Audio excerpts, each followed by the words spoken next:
Good morning, class 9. Open your English prose beehive to chapter 1, The Fun They Had. I will first give you the summary and then we shall read the chapter. In this story, the author tries to tell us about the classrooms and schools of the future where children don't have traditional books and school buildings. Margie is a little girl who makes a diary entry.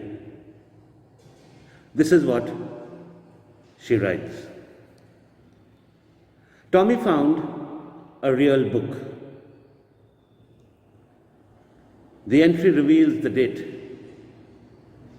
21st May 2157. The story is set much into the future. The book is a very old one, the one her grandfather used when he was a student. Its pages were yellow, and she found it funny to read words. Why was it funny? Because when they read the words, they did not move like that on the computer. Tommy held the book and called it a waste.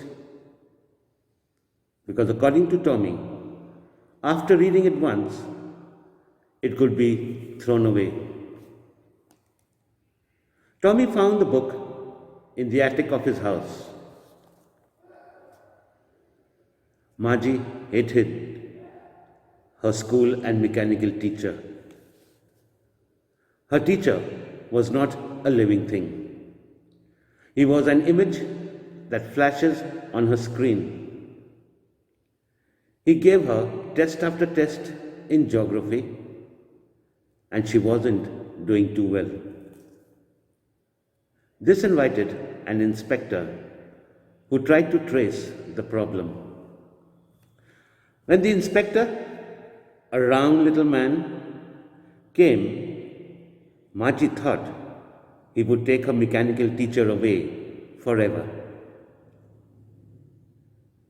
The inspector set the teacher right. He said the screen was too fast for Margie, and that's why she was having trouble. He had slowed her down. On reading the book, Tommy discussed this with Margie. The old kinds of schools had a building with human teachers who would teach the boys and girls. He gave them homework and tests. Margie wanted to know more about those kinds of funny schools, so both of them decided to read the book later as they were going to have class. Margie's schoolroom was next to her bedroom, which was open every day except Saturday and Sunday. Margie's mother believed that girls learn better if they study regularly. The mechanical teacher was going to teach a lesson in arithmetic. Margie had no interest in it. The mechanical teacher never forgot to ask for homework. Margie began to think of the good old days when students had a common time and place to study. She was also thinking about the human teacher that used to teach them. She was thinking of the fun they had at school. Boys and girls, there is a task for you. You have to find the meanings of these words. I am calling them out. First, stood still. Second, sorrowfully. Third, put it together.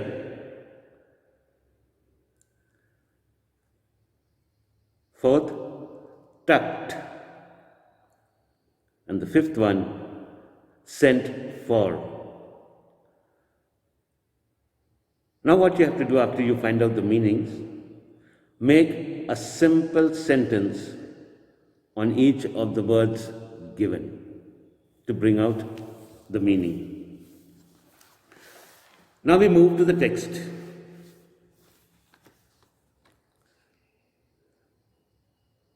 Margie even wrote about it that night in her diary. On the page headed 17th May 2157, she wrote, "Today Tommy found a real book. It was a very old book. Margie's grandfather once said that when he was a little boy, his grandfather told him that there was time when all stories were printed on paper. They turned the pages, which were yellow and crinkly, and it was awfully funny to read words that stood still instead of moving the way they were supposed to on a screen, you know. And then, when they turned back to the pages before, it had the same words on it that it had when they read it the first time. "Gee," said Tommy, "what a waste. When you're through with the book, you just throw it away, I guess. Our television screen must have had 1,000,000 books on it, and it's good for plenty more. I wouldn't throw it away." "Same with mine," said Margie. She was 11 and hadn't seen as many telebooks as Tommy had. He was 13. She said, "Where did you find it?" "In my house." He pointed without looking because he was busy reading. "In the attic." "What's it about?" "School." Margie was scornful. "School? What's there to write about school? I hate school." Margie always hated school, but now she hated it more than ever. The mechanical teacher had been giving her test after test in geography, and she had been doing worse and worse until her mother had shaken her head sorrowfully and sent for the county inspector. He was a round little man with a red face and a whole box of tools with dials and wires.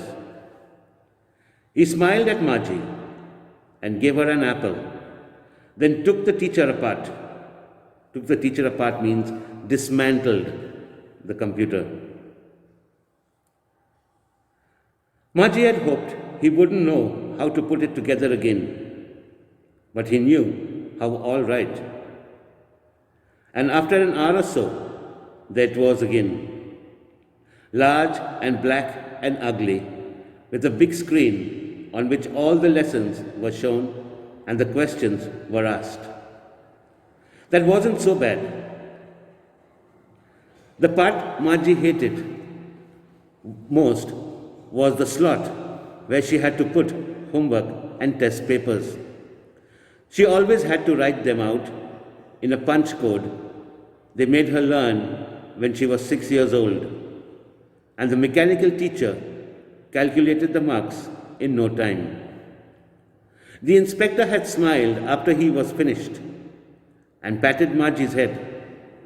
He said to her mother, "It's not the little girl's fault, Mrs. Jones. I think the geography sector was geared a little too quick. Those things happen sometimes. I have slowed it up to an average 10-year level. Actually, the overall pattern of her progress is quite satisfactory. And he patted Margie's head again. Margie was disappointed. She had been hoping they would take her teacher away altogether. They had once taken Tommy's teacher away for nearly a month because the history sector had blanked out completely. So she said to Tommy, "Why would anyone write about a school?" Tommy looked at her with very superior eyes. "Because it's not our kind of school, stupid. This is the old kind of school that they had hundreds and hundreds of years ago." He added loftily, pronouncing the word carefully, "centuries ago." Margie was hurt. "Well, I don't know what kind of school they had all that time ago." She read the book over his shoulder for a while, then said, "Anyway, they had a teacher." Sure, they had a teacher, but it wasn't a regular teacher. It was a man. A man? How could a man be a teacher? Well, he just told the boys and girls things and gave them homework and asked them questions. A man isn't smart enough. Sure, he is. My father knows as much as my teacher. He knows almost as much, I betcha. Margie wasn't prepared to dispute that. She said, "I wouldn't want a strange man in my house to teach me." Tommy screamed with laughter. "You don't know much, Margie. The teachers didn't live in the house. They had a special building, and all the kids went there. And all the kids learnt the same thing? Sure, if they were the same age. But my mother says a teacher has to be adjusted to fit the mind of each boy and girl it teaches, and that each kid has to be taught differently. Just the same, they didn't do it that way then. If you don't like it, you don't have to read the book." "I didn't say I didn't like it," Margie said quickly. She wanted to read about those funny schools.